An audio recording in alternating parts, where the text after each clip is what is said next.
अनुराग कश्यप की चोक movie release हुई है नेटफ्लिक्स पर और इसको देखने के लिए आपको खर्चने पड़ेंगे टोटल 2 घंटे।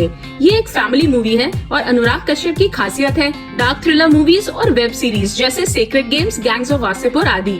तो सबके मन में यही सवाल है कि क्या चोक मूवी भी उसी लेवल की थ्रिलर है जो रोंगटे खड़े कर देगी। चोक मूवी कहानी है मुंबई के मिडिल क्लास फैमिली की, जिसमें है सरिता, उसका हस्बैंड और एक प्यारा सा बेटा जिनको पैसे की तंगी रहती है।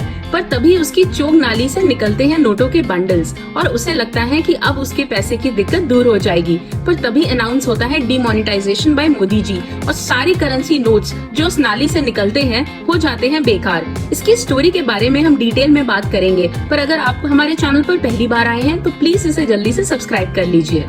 अगर आप अनुराग कश्यप को फॉलो करते हैं तो आपको पता होगा कि अनुराग इस मूवी के जरिए सेक्रेट गेम्स नहीं बल्कि सीक्रेट गेम्स खेल रहे हैं ऑडियंस के साथ। और इस मूवी में भी अनुराग मोदी जी की डिमोनेटाइजेशन और उनकी लाइफ पर व्यंग कसने से नहीं चूके हैं। हालांकि उन्होंने डिमोनेटाइजेशन का फायदा भी दिखाया है, पर कोशिश की है कि जनता ये ना भूले कि कितनी दिक्कत हुई थी ड्यूरिंग डिमोनेटाइजेशन।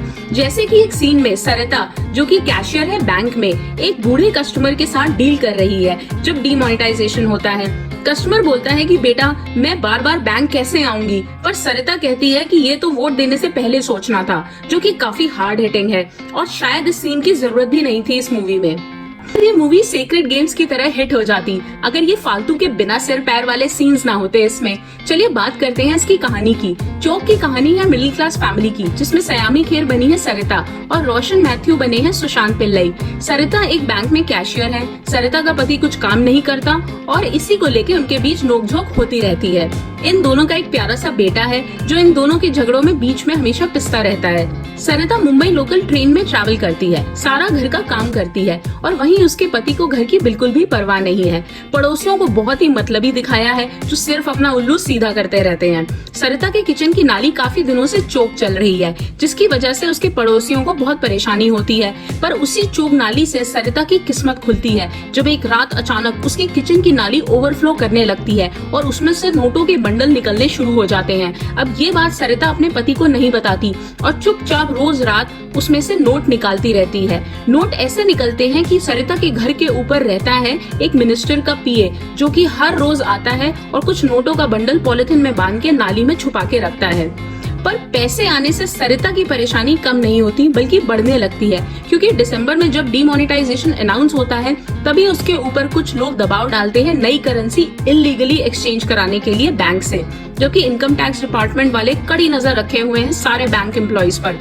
उधर सरिता के पति को लगता है कि वो कुछ गलत काम करके ये पैसा कमा रही है, तो क्या वो इन सब में फंस जाएगी या इससे निकल पाएगी। खैर ये तो हो गई बात स्टोरी की। हर बार की तरह एक्टिंग डिपार्टमेंट से कोई शिकायत नहीं है, परफॉर्मेंसेस सुपर्ब है। पर हाँ, अनुराग कश्यप का डायरेक्शन पहली बार बहुत वीक लगा।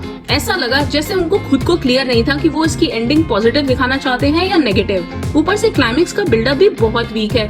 थ्रिल तो कम्प्लीटली मिसिंग है। अगर आपके पास बहुत खाली टाइम है तभी ये मूवी देखना, वरना चिंटू का बर्थडे मूवी जो कि ZEE5 पर भी आज ही रिलीज हुई है वो देख लेना, क्योंकि ये मूवी आपको निराश नहीं करेगी। Thanks friends and do subscribe to our channel.